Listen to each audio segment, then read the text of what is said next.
വായിലായിട്ട് ചവച്ച് അതിൻ്റെ ഉമിനീര് കൂടെ ചേർത്തിട്ടാണ് നമ്മൾ ഈ വൃണ്ണത്തിൽ വെച്ചാൽ പെട്ടെന്ന് പൊറുക്കുകയും ചെയ്യും. ആ മരുന്നിൻ്റെ ഈ ഉമിനീരും കൂടെ ഒരു ഇതുള്ളതുകൊണ്ട് പണ്ടൊക്കെ അങ്ങനെയായിരുന്നു നമ്മൾ ഈ വൃണ്ണങ്ങൾ പൊരിപ്പിക്കുന്നത്. പക്ഷേ ഇന്ന് ഉള്ള കാലഘട്ടത്തിൽ വലിയ പാടാണ്. വൃണ്ണങ്ങൾ ആരും ഈ പറഞ്ഞ കണക്കിന് നമ്മൾ ആശുപത്രിയിൽ പോയി ടെസ്റ്റ് ചെയ്താലേ പറ്റുള്ളൂ. ടെസ്റ്റ് ചെയ്താണ് ഇവർ ഇങ്ങനെ ഇത്രയും പ്രശ്നമുള്ളത്. അവർക്കാണ് ഞാനിപ്പോൾ ഈ പറഞ്ഞു തരാൻ പോകുന്നത്. അവർക്ക് പറഞ്ഞു തരാൻ പോകുന്ന ഒരു പ്രത്യേകതയാണ് ഞാൻ ഈ കാണുന്നത്. ആദ്യം കിരിയാത്തി എന്ന് പറയുന്ന ഒരു വൃക്ഷമുണ്ട്. കിരിയാത്തി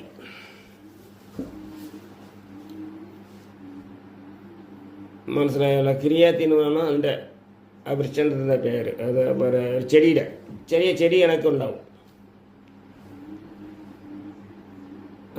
അതിന് കിരിയാത്തിന് പറയും, പിന്നെ ചിരിയാർണങ്ക എന്ന് പറയും, പേരുകൾ മാറ്റി പറയും.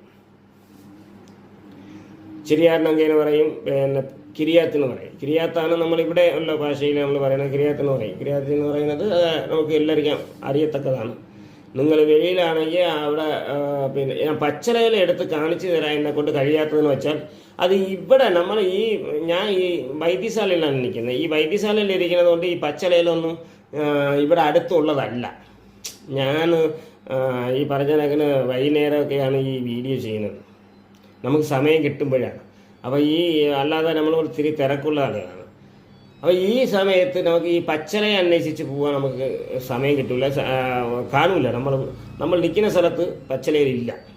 ഇതാണ് സംഭവിക്കുന്നത്. അതാണ് പച്ചല നിങ്ങൾക്ക് കാണിച്ചു തരാൻ പറ്റാത്തത്. അല്ലെങ്കിൽ പച്ചലയെ കാണിച്ചു തന്നിട്ട് ഇതിനതിന് ഉപയോഗിക്കാൻ പറയാൻ പറ്റുമായിരുന്നു.